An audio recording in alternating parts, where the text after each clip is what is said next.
Man, hello Long Island. My name's David from 516 Ads.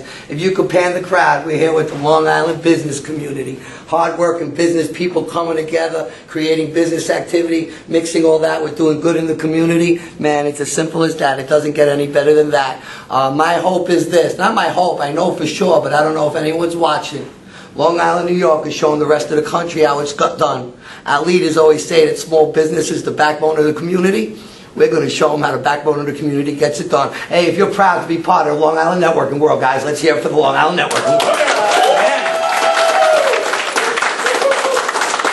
Now your business will get past the hard work, determination, quality product and service, and your service needs to be needed. Because that has nothing to do with marketing. That has to do with who you are and what you do.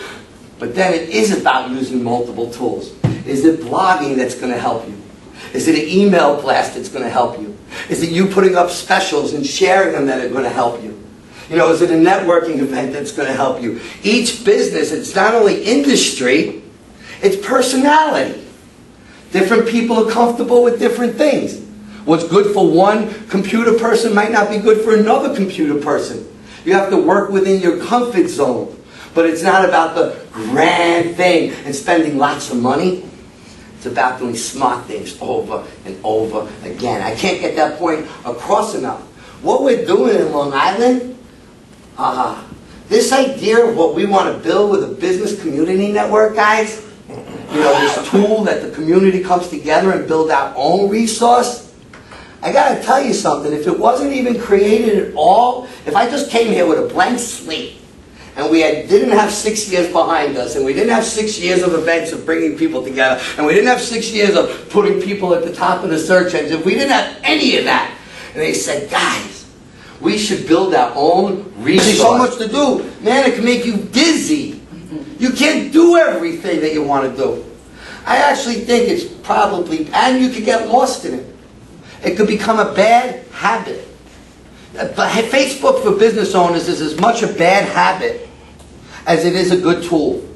It's probably closer to a bad habit for business than it is a good tool. But does that mean we shouldn't do it at all? No. Is there one grand general answer for everyone? No.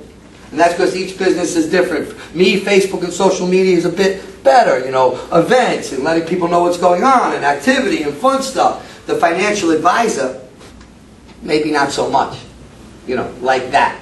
But if you're going to do social media, I actually think it's better to almost allocate someone to do that job.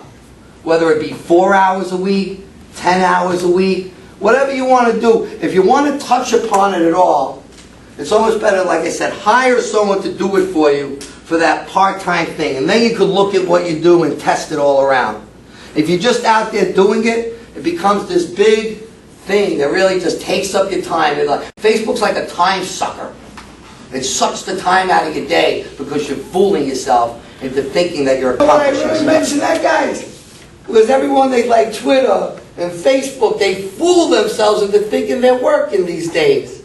Because it's easy to send out an email to 1,000 people generically to your email list, and I try to reach 1,000. You ain't reaching nothing. It's all fluff. Real business is getting on the phone and calling people and following up and doing what you got to do. So Bill, you know what? With you today when I was thinking, buddy, Bill was walking in. He was looking for the place. He wasn't sure. I was like, Bill. And I thought he was carrying a promotional item.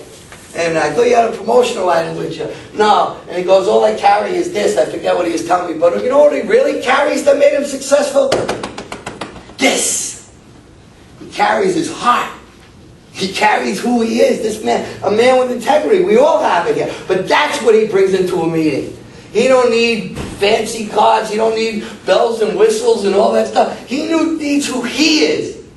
And so do we all. He's just a fine example of what it takes to succeed. Bill, tell these people what you're doing. I would like a little take on what you make of all this networking, the good of it and the fluff of it.